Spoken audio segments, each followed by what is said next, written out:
my name's Diane Michaels. I'm a harpist, and I'm here today because of Music for All Seasons. They love to bring musicians to their audiences so we can all share in the wonder that is listening to music and how it makes us feel and what it makes us think about. Even though I can't be there with you today in person, it really is exciting for me to get to put this video together so that we can still have the same experience. I'm going to talk to you about inspiration. Composers and artists and authors all have to be inspired before they create a work of art.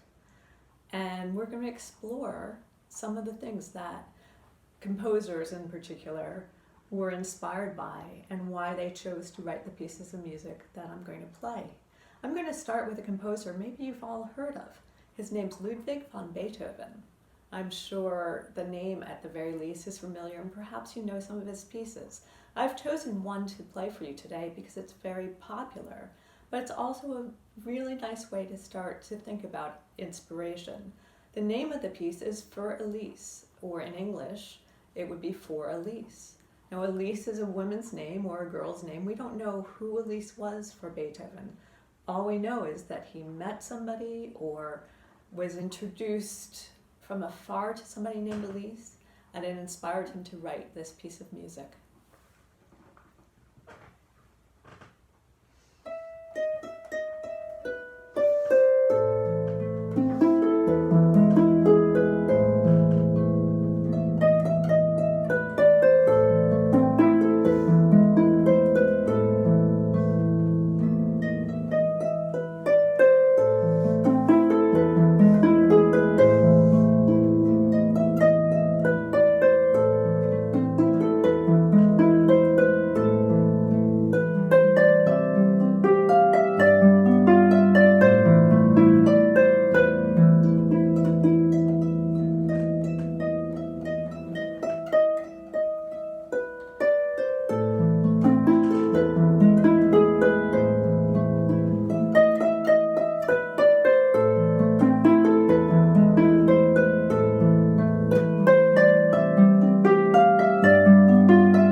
Have you ever seen a picture of an artist with an easel out in some beautiful setting? Maybe it was a field or by the mountains or a lake.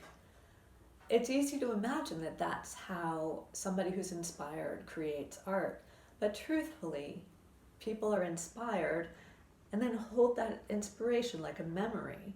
Take it with them, and at some other point in their life, they go and revisit that memory. And that's when they get to write a piece of music or create a beautiful work of art.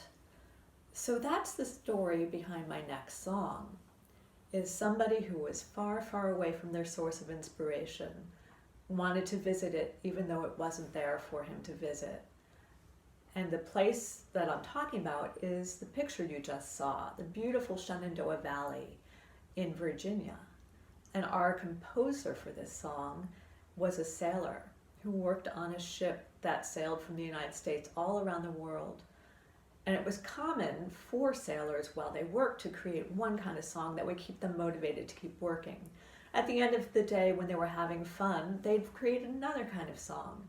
But then there was this third kind of sailor song, a sea shanty, that would be slower and more wistful or contemplative, where they were thinking of everything that inspired them, everything that they loved that right now they were too far away from.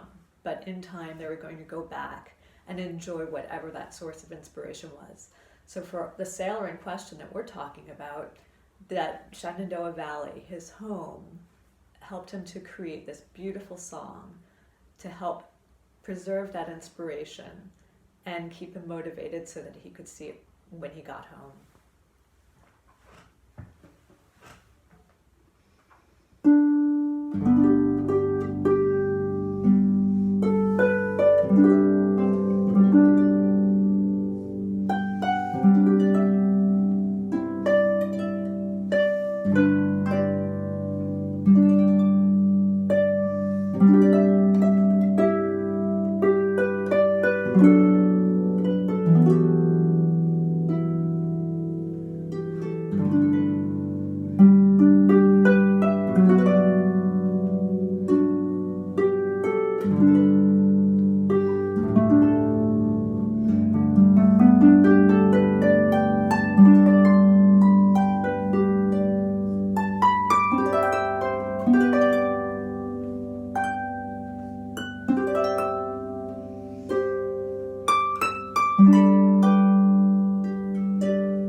Our next source of inspiration was a picture that came right before this part of the video. It's an ancient castle in Ireland, and specifically it's the castle of Dromore. This is a traditional Irish song that's appropriate to play because the harp has a long history in Ireland. It wasn't invented in Ireland, it was invented a long time ago in what is now Iraq.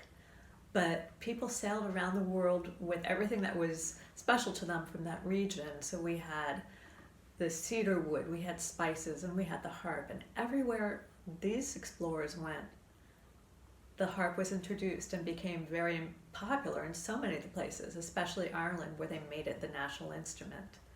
So this is the Castle of Dromore.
You just saw a picture of the Danube River and learned that it flows through many different countries in Europe. The next composer I'm going to feature was inspired first by that river, but also by all of the beautiful sights and what it meant to be Austrian, his nationality. So we're going to listen to Johann Strauss's waltzes on the beautiful blue Danube, the Emperor Waltz, and take a walk through the woods around Vienna in Tales of the Viennese Woods. Now, perhaps you're familiar with waltzes. It's a kind of dance. You can imagine going 1, 2, 3, 1, 2, 3. And if the music makes you feel inspired to show us your version of a waltz, I hope you'll get up and dance along while I play.